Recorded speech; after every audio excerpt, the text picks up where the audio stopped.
എങ്കിൽ നിങ്ങൾ കിടന്ന് അയ്യോ പൊത്തോ എന്ന് പറഞ്ഞ് കയ്യും കാലോട്ട് അടിക്കരുത്. ഇൻ കേസ് എന്തെങ്കിലും ഡിസ്ക്രിപ്ഷൻസി ഉണ്ടെങ്കിൽ പൈസ പോലും റീഫണ്ട് ആവില്ല, നിങ്ങളെ പറഞ്ഞു വിടും. ഓക്കെ, ഹെഡ്സെറ്റിനെ പറ്റി പറയുമ്പോൾ ആൻഡ്രിയ ഹെഡ്സെറ്റ് ആണ്. അല്ലെങ്കിൽ പരീക്ഷയിൽ മക്കളെ ഇതൊന്നും നടക്കത്തില്ല കേട്ടാ. റീഡ് അലൗഡിൽ നിങ്ങൾ കിടന്ന് പൊത്തോ എന്ന് വിളിച്ചാൽ ചിലപ്പോൾ സ്പീക്കിങ്ങിന് മാർക്ക് കിട്ടുമായിരിക്കും. But then reading passport is the only valid document. Write from dictation കയ്യിൽ നിന്ന് പോയാൽ നിങ്ങൾക്ക് പരീക്ഷയും കളിച്ചോണ്ടിരിക്കരുത്. റീഡിങ്ങിൽ every second counts.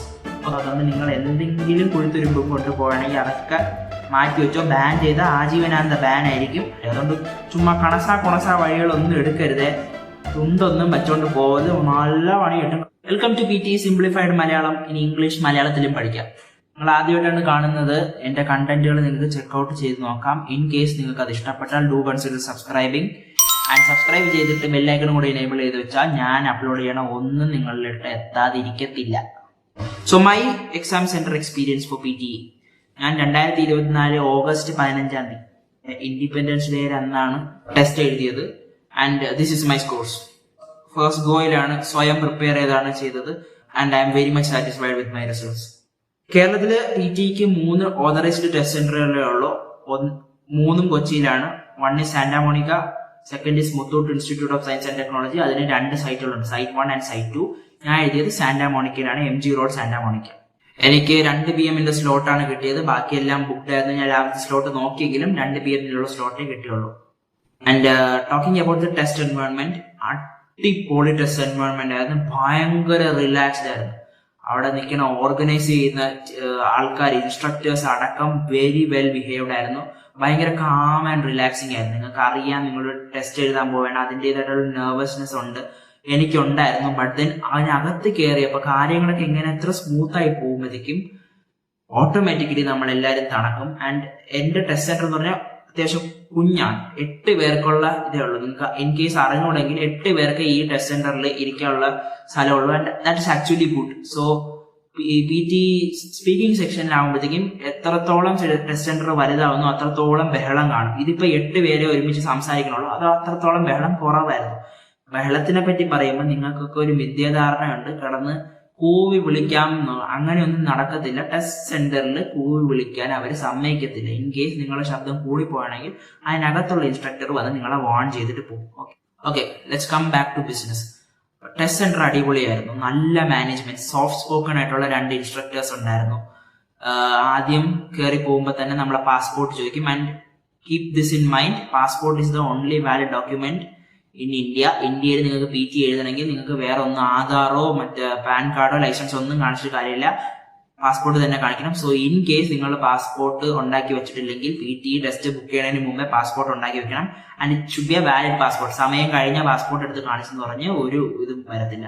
And test book ചെയ്യുമ്പോഴത്തേക്ക് ഒരു കാര്യം ശ്രദ്ധിക്കണം, നിങ്ങളുടെ details should match the passport. നിങ്ങളുടെ പേര്, അതായത് ഗീവൺ നെയിമും സർനെയിമും എക്സാക്ട്ലി മാച്ച് ആവണം, ജെൻഡർ മാച്ച് ആവണം, ഡേറ്റ് ഓഫ് ബർത്ത് മാച്ച് ആവണം, citizen, India country of citizenship എല്ലാം മാച്ച് ആവണം. ഇൻ കേസ് എന്തെങ്കിലും ഡിസ്ക്രിപ്ഷൻസി ഉണ്ടെങ്കിൽ പൈസ പോലും റീഫണ്ട് ആവില്ല, നിങ്ങളെ പറഞ്ഞു വിടും. ഓക്കെ, ഇതൊക്കെ ശ്രദ്ധിച്ചിട്ട് പൊയ്ക്കോണം. അപ്പൊ അകത്ത് കയറുമ്പോഴത്തേക്കും ആദ്യം ജനറൽ ഇൻസ്ട്രക്ഷൻസ് തന്നു. പിന്നെ നമ്മളെ പാസ്പോർട്ടൊക്കെ വെരിഫൈ ചെയ്തു. പിന്നെ ചെയ്യുന്നത് പാം സ്കാൻ ആണ്. അപ്പൊ കയ്യില് മുറിവ് വല്ലതും ഉള്ളവരുണ്ടെങ്കിൽ നേരത്തെ തന്നെ മറ്റേ നമ്മളെ ഇവരുടെ കസ്റ്റമർ സർവീസിനെ വിളിച്ച് ചോദിച്ച് വേണമെങ്കിൽ നിങ്ങൾക്ക് ഇത് റീഷെഡ്യൂൾ ചെയ്യാം. വേറെ ഓപ്ഷൻ ഒന്നുമില്ല, നിങ്ങൾക്ക് പരീക്ഷ റീഷെഡ്യൂൾ ചെയ്യാം. മുറിവൊന്നും ഉണ്ടാക്കാതിരിക്കുക കയ്യില്. പിന്നെ ഒരു ഡിജിറ്റൽ സിഗ്നേച്ചർ വാങ്ങും അവര്. ഫോട്ടോ എടുക്കും, സർട്ടിഫിക്കറ്റിൽ വരാനുള്ള ഫോട്ടോ അപ്പം തന്നെ എടുക്കും. പിന്നെ പരീക്ഷയിൽ ബാൻഡ് ആയിട്ടുള്ള കാര്യങ്ങളുണ്ട്. ജുവലറി, വാച്ച് പോലത്തെ സാധനങ്ങളൊന്നും ബാൻ ചെയ്തിരിക്കുകയാണ്, അതൊന്നും കയറ്റാൻ പറ്റത്തില്ല. കർച്ചീഫ് പോലും അലൗഡ് അല്ല, പകരം ഒരു ടിഷ്യൂ തരുന്നതായിരിക്കും. പക്ഷെ നിങ്ങളുടെ സാധനങ്ങൾ, ബുക്ക്, മറ്റേ ഫോണൊക്കെ വല്ലതും ഉണ്ടെങ്കിൽ വെക്കാൻ വേണ്ടി ഒരു ലോക്കർ റൂം അവർ പ്രൊവൈഡ് ചെയ്യുന്നുണ്ട്. ലോക്കർ റൂമിന്റെ കീ അല്ലാണ്ട്, കീയും ഈ അവർ തരുന്ന ടിഷ്യൂവും അല്ലാണ്ട് വേറെ ഒന്നും നിങ്ങളെ കൊണ്ടുപോകാൻ സമ്മതിക്കത്തില്ല. ബോഡി ചെക്കിങ് ഉണ്ടാവും. ബോഡി ചെക്കിങ് എന്ന് പറയുമ്പോഴത്തേക്ക് അവര് കയറി തൊട്ട് പിടിച്ച് നമ്മൾ അൺകംഫർട്ടബിൾ ആക്കുന്ന രീതിയിലുള്ള ഒരു പരിപാടിയില്ല. നല്ല സ്റ്റാൻഡേർഡൈസ്ഡ് ആണ്. സ്വയം നമ്മൾ ഇങ്ങനെയൊക്കെ ചെയ്ത് കാണിച്ചു കൊടുക്കണം. ഒന്നുമില്ല എന്ന് പ്രൂവ് ചെയ്ത് കാണിക്കണം. ഇങ്ങനത്തെ ഷർട്ടാണ് ഇട്ടിരിക്കണമെങ്കിൽ ഇത് ഫോൾഡ് ചെയ്ത് മാറ്റി കൊടുക്കണം. അല്ലാത്ത ഷർട്ടാണെങ്കിൽ കുഴപ്പമൊന്നുമില്ല. എല്ലാം സ്വയം നമ്മൾ ചെക്ക് ചെയ്ത് കാണിച്ചാലും മതി. പോക്കറ്റൊക്കെ തുറന്ന് കാണിച്ചു കൊടുക്കണം. മാത്രമല്ല ഐവെയർ വല്ല ഇട്ടിട്ടുണ്ട്, കണ്ണാടി വല്ല ഇട്ടിട്ടുണ്ട്, അത് കാണിച്ചു കൊടുക്കണം. അതിനകത്ത് ഓൾട്ടറേഷൻസ് ഒന്നും ചെയ്തിട്ടില്ല എന്ന്. വൺസ് ദാറ്റ് ഇസ് ഡൺ, ഒരു ബ്രീഫ് തരും എന്താണ് ടെസ്റ്റ് സെന്ററിൽ എന്തെങ്കിലും ഇൻ കേസ് പ്രശ്നം ഉണ്ടെങ്കിൽ എങ്ങനെ ഡീൽ ചെയ്യണം. And for your kind information fully AC ആണ്, എല്ലാവർക്കും ഓരോ ക്യാബിൻസ് തരും. ഇപ്പൊ എന്റെ അവിടെ ഉണ്ടായിരുന്ന 8 പേർക്കുള്ള 8 ക്യാബിൻസ് ഉണ്ടായിരുന്നു എന്റെ ടെസ്റ്റ് സെന്ററിൽ. ആൻഡ് എല്ലാ ക്യാബിന്റെ മുന്നിൽ ഒരു ക്യാമറ ആണോ, അതുകൊണ്ട് നിങ്ങൾ എന്തെങ്കിലും കുഴുത്തുരുമ്പും കൊണ്ടുപോകണമെങ്കിൽ അതൊക്കെ മാറ്റി വെച്ചോ. ബാൻ ചെയ്ത ആജീവനാന്ത ബാൻ ആയിരിക്കും. പണിയൊന്നും ഒപ്പിച്ച് വെക്കരുത്. ഇത്രയധികം നിങ്ങൾ കോംപ്ലിക്കേറ്റ് ചെയ്യേണ്ട ആവശ്യമൊന്നുമില്ല. അത്യാവശ്യം ഇംഗ്ലീഷ് ശരിയാണെങ്കിൽ നിങ്ങൾക്ക് ചുമ്മാ ക്രാക്ക് ചെയ്യാൻ പറ്റും. അതുകൊണ്ട് ചുമ്മാ കണസാ വഴികളൊന്നും എടുക്കരുതേ. തുണ്ടൊന്നും വെച്ചോണ്ട് പോകരുത്. നല്ല പണി കിട്ടും. കാരണം ക്യാമറ നിങ്ങൾ തലയുടെ മുകളിലിരിക്കണം. നിങ്ങൾ എന്തെങ്കിലും നിങ്ങൾ ഫുൾ ടൈം ഈ 2 മണിക്കൂർ ഫുള്ളി പ്രോക്ടേഡ് ആയിരിക്കും. ഒരു കള്ളത്തനവും നടക്കൂല. ശരി, അകത്ത് കയറി കഴിഞ്ഞാൽ ഒരു ഇറേസബിൾ ബുക്ക്ലെറ്റ് തരും. 7 പേജുള്ള ഇറേസബിൾ ബുക്ക്ലെറ്റ്. 7 പേജ് എങ്ങനെ പോയാലും നമ്മൾ ഉപയോഗിക്കാൻ പാടില്ല. അറിയാലോ എന്തൊക്കെ ടാസ്കുകളിലാണ് നമ്മൾ ബുക്ക് ഉപയോഗിക്കണേ. അതെല്ലാം കൂടെ ചേർത്ത് ഞാൻ ഒരു പേപ്പറേ ഉപയോഗിച്ചുള്ളൂ. മനസ്സിലായോ? 3 ഇറേസബിൾ പെൻസ് തരും. അതൊക്കെ നല്ല ഇതായിരിക്കും. അത് വേണം ടെസ്റ്റ് ചെയ്ത് നോക്കാം പരീക്ഷ തുടങ്ങുന്നതിന് മുമ്പ്. ബട്ട് ദെൻ അതിനൊന്നും പ്രശ്നമൊന്നും വരില്ല. എന്നാലും നിങ്ങൾ പരീക്ഷയ്ക്ക് മുമ്പ് അതൊന്ന് ടെസ്റ്റ് ചെയ്ത് നോക്കണം. ഇത് തരുന്ന പേനയല്ല മാർക്കർ ആയതുകൊണ്ട് തന്നെ അതിന്റെ ഇത് തുറന്നു വെച്ചിട്ട് 5 മിനിറ്റ് വെച്ചിരുന്നാൽ ഇതിന്റെ ഇങ്ക് ഡ്രൈ ഔട്ട് ആവും. അത് 3 പ്രാവശ്യം ചെയ്താൽ നിങ്ങളെ 3 മാർക്കറും പോകും. അങ്ങനത്തെ ഒരു സാഹചര്യങ്ങൾ ഉണ്ടാക്കാതിരിക്കുക. നത്തിങ്. പ്രാക്ടീസ് ചെയ്യുമ്പോൾ തന്നെ പേന തുറന്നും അടച്ചും പ്രാക്ടീസ് ചെയ്യുക. അപ്പൊ നിങ്ങൾ പരീക്ഷയിലൊന്നും മാർക്കർ തുറക്കുന്നതിന് ശേഷം അടയ്ക്കുക തന്നെ ചെയ്യും. ഇതൊന്ന് ഉറപ്പുവരുത്തുക. കാരണം കളിച്ചുകൊണ്ടിരുന്ന അവസാനം 3 പേനയും പോയാൽ നിങ്ങൾ ചിലപ്പം സമ്മറൈസ് സ്പോക്കൺ ടെക്സ്റ്റ് ഒക്കെ വരുമ്പോഴത്തേക്കും നല്ല രീതിയിൽ പെടും. വേറൊരു മാർക്കർ ചോദിച്ചാൽ അവർ കൊണ്ടുതരും. പക്ഷെ അതിനിടയ്ക്ക് നിങ്ങളെ ഓഡിയോ പ്ലേ ആയി നിങ്ങൾക്ക് കുറെ ഇമ്പോർട്ടന്റ് പോയിന്റ്സ് മിസ്സാവും. പിന്നെ മൈക്ക് ടെസ്റ്റ് ചെയ്യുന്ന സമയത്ത് ഹലോ ചെക്ക് 1 2 3 ജബ്ബ എന്ന് പറഞ്ഞിട്ട് അത് നന്നായിട്ട് കേൾക്കണമെങ്കിൽ നമുക്ക് തുടങ്ങാന്ന് പറഞ്ഞ് ചെന്ന് ചെയ്യരുത്. നിങ്ങൾ എയ്തർ നിങ്ങളെ പേഴ്സണൽ ഇൻട്രൊഡക്ഷൻ നിങ്ങൾ പഠിച്ചിട്ടുണ്ടെങ്കിൽ അത് പറഞ്ഞു നോക്കുക, അല്ലെങ്കിൽ ഡിസ്ക്രൈബ് ഇമേജ് പറഞ്ഞു നോക്കുക. ടെംപ്ലേറ്റ് നിങ്ങൾ പറയണെല്ലാം വ്യക്തമായിട്ട് കിട്ടുന്നുണ്ടെന്ന് ഉറപ്പ് വരുത്തുക. ഇൻ കേസ് 1% എങ്കിലും ഡൗട്ട് ഉണ്ടെങ്കിൽ നിങ്ങൾ either consider changing your mic position or പിന്നെ ആ ടെക്നിക്കൽ എറർ ആണ് ഉള്ളതെന്നുണ്ടെങ്കിൽ നിങ്ങൾ റെക്കോർഡ് ചെയ്ത സാധനം അവിടെ നിൽക്കുന്ന ഇൻസ്ട്രക്ടറിന് കേൾപ്പിച്ചു കൊടുത്ത് അവർക്ക് എന്തെങ്കിലും പ്രശ്നം ഉണ്ടെങ്കിൽ നിങ്ങളെ സിസ്റ്റം മാറ്റി തരിക, നിങ്ങളെ മൈക്ക് മാറ്റി തരിക ചെയ്യുക. പിന്നെ ഇനി ടെക്നിക്കൽ കളിച്ചുണ്ടെങ്കിൽ നിങ്ങൾ കിടന്ന് അയ്യോ പൊത്തോ എന്ന് പറഞ്ഞ് കയ്യും കാലും ഇട്ട് അടിക്കരുത്. നിങ്ങളെ ഭാഗത്തു നിന്നുള്ള പ്രശ്നങ്ങൾ അല്ലെങ്കിൽ അത് അവർ സോൾവ് ചെയ്ത് തരും. ഇൻ കേസ് പറ്റിയില്ലെങ്കിൽ എക്സ്ട്രാ ടൈം ഒക്കെ തരാനുള്ള സമ്പ്രദായങ്ങളൊക്കെ ഉണ്ട്. അതുകൊണ്ട് ടെക്നിക്കൽ ഇഷ്യൂസ് വന്നാൽ ഗ്ലിച്ച് വന്നാൽ നിങ്ങൾ വറീഡ് ആവണ്ട. അങ്ങനെ വരാനുള്ള സാധ്യത വളരെയധികം കുറവാണ്. കാരണം അവരുണ്ടാക്കി വെച്ചിരിക്കുന്ന സിസ്റ്റം എല്ലാം സൂപ്പറാണ്. ഭയങ്കര അടിപൊളി സാധനം, പഴഞ്ച സാധനമൊന്നുമല്ല. നല്ല കീബോർഡ്, പള തിളങ്ങുന്ന കീബോർഡ്, കിടിലൻ ഹെഡ്സെറ്റ്, കിടിലൻ സ്ക്രീനൊക്കെയാണ് തന്നിരുന്നത്. അതുകൊണ്ട് ടെക്നിക്കലി പ്രശ്നങ്ങൾ വരാനുള്ള സാധ്യത വളരെയധികം കുറവാണ്. കയറി ഉടനൊരു മാനുവൽ തരും, അത് വായിച്ചിട്ട് കാര്യങ്ങൾ മനസ്സിലാക്കണം. ഹെഡ്സെറ്റിനെ പറ്റി പറയുമ്പോൾ ആൻഡ്രിയ ഹെഡ്സെറ്റ് ആണ്. ആൻഡ്രിയയുടെ പ്രത്യേകത എന്ന് പറഞ്ഞാൽ പണ്ട് പ്ലാട്രോണിക്സ് ആയിരുന്നു PT ഉപയോഗിച്ചുകൊണ്ടിരുന്നത്. ഇപ്പൊ ഒരു 2021 ശേഷം ഇപ്പൊ എല്ലായിടത്തും ആൻഡ്രിയയാണ്. ആൻഡ്രിയയുടെ പ്രത്യേകത പണ്ട് പ്ലാട്രോണിക്സ് ആകുമ്പോഴത്തേക്കും നമ്മൾ ഉറക്കെ കിടന്ന് വിളിക്കണമായിരുന്നു. ചിലപ്പം അത്രയ്ക്ക് സെൻസിറ്റിവിറ്റി ഇല്ല. But Andrea is very sensitive. നിങ്ങൾ കിടന്ന് അയ്യോ പൊത്തോന്ന് കിടന്ന് വിളിച്ചാൽ ഒന്നാമത് കൂടെ ഇരിക്കുന്നവന്മാർക്ക് ബുദ്ധിമുട്ടായിരിക്കും. രണ്ടാമത് അവര് വന്ന് ഇൻസ്ട്രക്ടർ വന്ന് പറയും ഇങ്ങനെ കിടന്ന് ബഹളം ഉണ്ടാക്കില്ല. അപ്പൊ നിങ്ങൾ അത് ഡിസ്ട്രാക്റ്റഡ് ആവും. മൂന്നാമത് നിങ്ങളെ ക്ലാരിറ്റി പോകും. മനസ്സിലായി? നിങ്ങൾക്ക് സ്പീക്കിങ്ങിൽ നല്ല മാർക്ക് കിട്ടുമായിരിക്കും അയ്യോ പൊത്തോന്ന് കിടന്ന് വിളിച്ചാൽ. പക്ഷെ അത് നടക്കാത്ത കാര്യമാണ്, ഇംപ്രാക്ടിക്കൽ തിങ്. ബട്ട് അതേസമയം നിങ്ങൾ സ്പീക്കിംഗ് എല്ലാവർക്കും അറിയാവുന്നത് പോലെ ഇന്റഗ്രേറ്റഡ് മോഡ്യൂൾസ് ആണ്. സ്പീക്കിങ്ങിലോട്ട് മാത്രമല്ല. റീഡ് അലൗഡിൽ നിങ്ങൾ കിടന്ന് പൊത്തോന്ന് വിളിച്ചാൽ ചിലപ്പോൾ സ്പീക്കിങ്ങിന് മാർക്ക് കിട്ടുമായിരിക്കും. ബട്ട് ദെൻ റീഡിങ് ക്ലാരിറ്റി ഇല്ലാത്തതുകൊണ്ട് അത് സോഫ്റ്റ്വെയറിനൊന്നും മനസ്സിലാവാതെ റീഡിങ് മാർക്സ് കുറയും. അതുകൊണ്ട് നമ്മൾ മര്യാദയ്ക്ക് സംസാരിക്കത്തില്ല. നമ്മളെ ഫ്രണ്ട്സിൻ്റെ അടുത്ത് സംസാരിക്കണം. അത്രത്തോളം ഇതിൽ പറഞ്ഞാൽ മതി. ഇതൊന്നും വലിയ കോംപ്ലിക്കേറ്റ് ആക്കേണ്ട ആവശ്യമില്ല. ഓക്കെ, അത് ചെയ്തിട്ട് നിങ്ങൾക്ക് പ്രശ്നമൊന്നും ഇല്ല എന്ന് തോന്നുന്നുണ്ടെങ്കിൽ, നിങ്ങളെ ബ്രീത്തിങ് സൗണ്ട് ഒന്നും കേൾക്കുന്നില്ലെങ്കിൽ യു ക്യാൻ പ്രൊസീഡ്. പിന്നെ ബ്രീത്തിങ് സൗണ്ട് നിങ്ങൾ ഇത് നല്ല സെൻസിറ്റീവ് ആയതുകൊണ്ട് നിങ്ങൾ സംസാരിക്കുന്നതിന് മുമ്പുള്ള ഒരു ബ്രീത്തിങ് സൗണ്ട് അത് വലിച്ചെടുക്കുക. അത് പ്രശ്നമില്ല. നിങ്ങൾ സംസാരിക്കുമ്പോഴത്തേക്കും പപ്പ എന്ന് പറഞ്ഞ് ബ്രീത്തിങ് സൗണ്ട് വരുന്നുണ്ടെങ്കിൽ അത് പ്രശ്നമാണ്. അത് റിപ്പോർട്ട് ചെയ്ത് അവർക്ക് കേൾപ്പിച്ചു കൊടുത്ത് അവർക്ക് ഇൻ കേസ് പ്രശ്നം ഉണ്ടെങ്കിൽ അവരെ മാറ്റി തരും. അങ്ങനെ പ്രശ്നം ഉണ്ടാവാൻ സാധ്യതകളെ കുറവാണ്. മൈക്ക് ടെസ്റ്റിങ്ങിനെ പറ്റിയും മൈക്ക് പൊസിഷനെ പറ്റിയും ഞാൻ ഒരു പ്രത്യേക വീഡിയോ ചെയ്തിട്ടുണ്ടായിരിക്കും. അത് ചെന്ന് കണ്ടാൽ മതി. ആൻഡ് സ്ക്രീനൊക്കെ അടിപൊളിയായിരിക്കും. പിന്നെ നമുക്ക് ലിസണിങ് സെക്ഷനിലൊക്കെ വോളിയം കൺട്രോൾ ചെയ്യാനുള്ള സംഭവമുണ്ട്. അപ്പൊ നിങ്ങൾക്ക് ഭയങ്കരമായിട്ട് പുറത്ത് ബഹളമാണെങ്കിൽ അതിനനുസരിച്ച് വോളിയം കൂട്ടാൻ പോയാലും കുറയ്ക്കാൻ നിങ്ങൾക്ക് അതൊന്നും പ്രശ്നം വരത്തില്ല.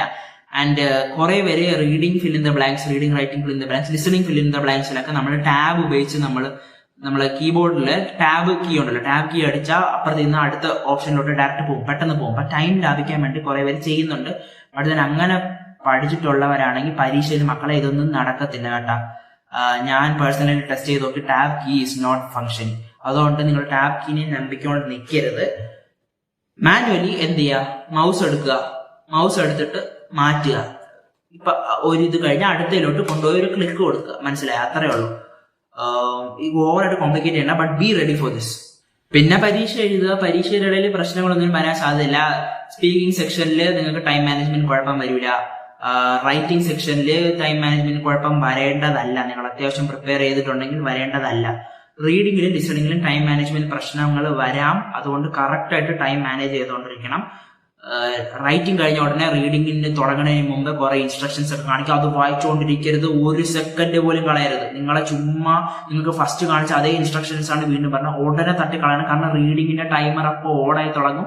കളിച്ചുകൊണ്ടിരിക്കരുത്. റീഡിങ്ങിൽ എവറി സെക്കൻഡ് കൗണ്ട്സ്. എന്നിട്ട് അവസാനത്തെ 2 ക്വസ്റ്റ്യൻ എത്തുമ്പോഴത്തേക്കായിരിക്കും multiple choice choose single answer വരുന്നത്. അവസാനത്തെ 2 ക്വസ്റ്റ്യനും ലാസ്റ്റ് ക്വസ്റ്റ്യനും അത് എത്തുന്നത് വരെ, മൾട്ടിപ്പിൾ ചോയ്സ് സിംഗിൾ ആൻസർ എത്തുന്നത് വരെ നിങ്ങൾ ടൈമിനെ പറ്റി വറീഡ് ആവണം. ആ ഒരു ക്വസ്റ്റ്യൻ എത്തുമ്പോഴത്തേക്ക് നിങ്ങൾ കുറച്ച് റിലാക്സ് ആവും. എത്ര സമയം ഉണ്ടെങ്കിലും നിങ്ങൾക്ക് ഇൻ കേസ് സമയം ഇല്ലെങ്കിലും നിങ്ങൾ വറീഡ് ആവണം. ബട്ട് റീഡിംഗ് റൈറ്റിംഗ് FIB എന്തായാലും നിങ്ങൾ തീർത്തിരിക്കും. റീഡിംഗ് FIB തീർന്നു എന്ന് ഉറപ്പ് വരുത്തുക. ആൻഡ് ദെൻ ലിസണിങ് സെക്ഷനിലോട്ട് പോവുക. ഞാൻ കുറച്ച് ടിപ്സും ട്രിക്സ് ഒക്കെ ഈ ചാനലിൽ കൂടെ വരുന്നുണ്ട്. അതൊക്കെ ഫോളോ ചെയ്ത് പോയാൽ നിങ്ങൾക്ക് ആമ്പിൾ ടൈം കിട്ടും റൈറ്റ് ഫ്രം ഡിക്റ്റേഷന്. പേഴ്സണലി എനിക്ക് 8 മിനിറ്റോളം അവസാനത്തെ 3 ക്വസ്റ്റ്യൻ റൈറ്റ് ഫ്രം ഡിക്റ്റേഷൻ ഉണ്ടായിരുന്നു. സാധാരണ 3 മിനിറ്റൊക്കെ എങ്കിലും വച്ചിരിക്കണം അറ്റ്ലീസ്റ്റ്. ഓരോ റൈറ്റ് ഫ്രം ഡിക്റ്റേഷൻ ഓരോ മിനിറ്റ് വെച്ച്. But then I had 8 minutes. അതായത് ഒരു ക്വസ്റ്റ്യന് വേണ്ടി ഞാൻ ഓൾമോസ്റ്റ് 2.5 മിനിറ്റ് സ്പെൻഡ് ചെയ്യാൻ പറ്റി. അവസാനം വരെ ഞാൻ സ്പെൻഡ് ചെയ്തിട്ടാണ് ചെയ്തത്. അപ്പൊ ഞാൻ പറയുന്ന ടൈം മാനേജ്മെന്റ് നിങ്ങൾ ഫോളോ ചെയ്യുകയാണെങ്കിൽ നിങ്ങൾക്ക് കുറെ ടൈം ലാഭിക്കാം. And you should know that write from dictation is the queen of the test. Write from dictation തൂക്കിയെങ്കിൽ നിങ്ങൾക്ക് പരീക്ഷയും തൂക്കാം. റൈറ്റ് ഫ്രം ഡിക്റ്റേഷൻ കയ്യിൽ നിന്ന് പോയാൽ നിങ്ങൾക്ക് പരീക്ഷയും പോകും. അതുകൊണ്ട് അറ്റ്ലീസ്റ്റ് 3 മിനിറ്റ്സ് എങ്കിലും നിങ്ങൾ വച്ചിരിക്കണം. ബട്ട് ഞാൻ പറയുന്ന ടൈം മാനേജ്മെന്റ് ഫോളോ ചെയ്യണമെങ്കിൽ നിങ്ങൾക്ക് അറ്റ്ലീസ്റ്റ് 6 to 8 മിനിറ്റ്സ് എങ്കിലും ബാക്കി കാണും. ചുമ്മാ ചെയ്യാം. ആൻഡ് ചെയ്തതിന് ശേഷം കളിച്ചുകൊണ്ടിരിക്കരുത്. ലാസ്റ്റ് ക്വസ്റ്റ്യനിലെത്തി കളിച്ചുകൊണ്ടിരിക്കരുത്. സമയം തീർന്നതിന് മുമ്പേ നെക്സ്റ്റ് ബട്ടൺ അമർത്തുക. സബ്മിറ്റ് ബട്ടൺ വരുന്നതാണ് ഞാൻ പ്രതീക്ഷിക്കുന്നത്. ബട്ട് സബ്മിറ്റ് ബട്ടൺ അല്ല വന്നത്, നെക്സ്റ്റ് ബട്ടൺ ആണ് വന്നത്.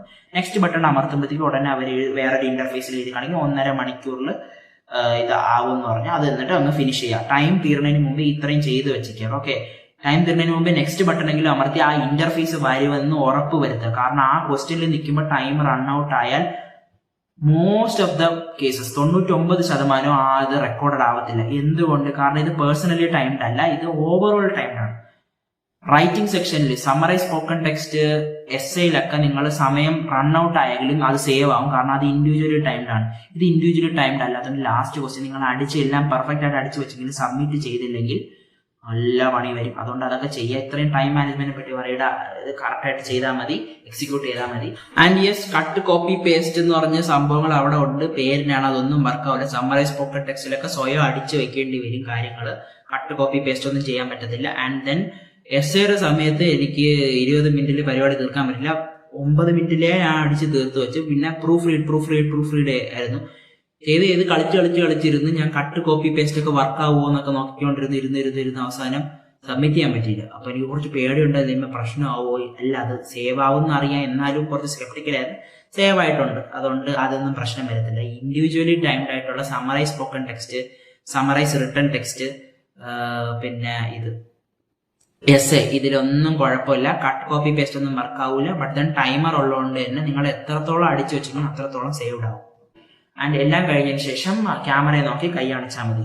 ഇങ്ങനെ കാണിച്ചാൽ അവർ വരും, നിങ്ങളെ റിസീവ് ചെയ്യും, നിങ്ങൾക്ക് പുറത്തു പോകാം. വീണ്ടും കൈ സ്കാൻ ചെയ്തിട്ട് പുറത്തു പോകാം. ടിപ്പിക്കലി 2 മണിക്കൂറിലൊക്കെ കിട്ടും, 2 ദിവസത്തിൽ കിട്ടും. ഇപ്പൊ ചിലവർക്കൊക്കെ 5 ദിവസം വരെ എടുക്കുന്നു എന്നൊക്കെ കേട്ടു. ബട്ട് ദെൻ എനിക്ക് 1.5 മണിക്കൂറിൽ റിസൾട്ട് കിട്ടി. 4 മണിക്ക് ഞാൻ പരീക്ഷ എഴുതി ഇറങ്ങി, 5:30 എനിക്ക് ട്രെയിൻ ആയിരുന്നു. 5:25 ആയപ്പോൾ എനിക്ക് റിസൾട്ട് വന്നു. Okay, and I got my decide scores. That made my day. And if you get your desired scores, അത് നിങ്ങളിൽ ഉണ്ടാക്കുന്ന ഒരു പോസിറ്റിവിറ്റി, നിങ്ങളെ സെൽഫ് എസ്റ്റീമിനും സെൽഫ് കോൺഫിഡൻസിനൊക്കെ കൊടുക്കുന്ന ബൂസ്റ്റ്, അതൊന്നും പറഞ്ഞറിയിക്കാൻ പറ്റാത്തതാണ്. സോ ഇപ്പൊ ഞാൻ ഈ ചാനലിൽ കൂടെ തരുന്നത്, ഞാൻ എന്റെ കോഴ്സിൽ കൂടെ ഓഫർ ചെയ്യുന്നതായിട്ടുള്ള ഇൻസൈറ്റ്സ് ബ്ലൈൻഡ്ലി ഫോളോ ചെയ്താൽ ഞാൻ പറയണത് അത് തന്നെ ഉൾക്കൊണ്ട് നിങ്ങൾ ഫോളോ ചെയ്താൽ ഐ ആം ഷുവർ ദാറ്റ് നിങ്ങൾക്ക് നിങ്ങളുടെ ഡിസൈഡ് കോഴ്സ് കിട്ടും. So that's it. ഇത്ര തന്നെ ഈ വീഡിയോ. ഇൻഫോർമേറ്റീവ് ആയിട്ട് തോന്നിയിട്ടുണ്ടെങ്കിൽ do consider like, sharing and subscribing to this channel. Comment ഇടുക. കാരണം നിങ്ങൾക്ക് എന്തെങ്കിലും ഇതിനെപ്പറ്റി സ്പെസിഫിക് ആയിട്ട് ചോദിക്കണം, എന്തെങ്കിലും ജനറൽ ടോപ്പിക്കിനെ പറ്റി PT ആയിട്ട് ബന്ധപ്പെട്ട് എന്ത് ചോദിക്കണം, എന്തെങ്കിലും ടൈപ്പ് ഓഫ് വീഡിയോസ് വേണമെങ്കിൽ നിങ്ങൾ കമന്റ് ചെയ്യുക. ഞാൻ പേഴ്സണലി എല്ലാ കമന്റ്സിനും റിപ്ലൈ തരുന്നതായിരിക്കും. ഞാൻ ഒരു കോഴ്സ് ഓഫർ ചെയ്യുന്നുണ്ട്. യൂട്യൂബ് വഴി പഠിക്കാൻ പറ്റുന്നില്ല എന്ന് തോന്നലുണ്ട്, പേഴ്സണലൈസ്ഡ് ആയിട്ടുള്ള ട്രെയിനിങ് വേണമെങ്കിൽ feel free to contact me. താഴെ ഒരു വാട്സ്ആപ്പ് നമ്പർ കൊടുത്തേക്കാം, അതിൽ കോൺടാക്ട് ചെയ്താൽ മതി. Paid yet very affordable and trust me very very effective course. Enrol ചെയ്യുക, പഠിക്കുക, ഡിസൈഡ് കോഴ്സ് വാങ്ങുക. സോ അടുത്തൊരു വീഡിയോയിൽ കാണാം. Just keep this in mind. We are in this together.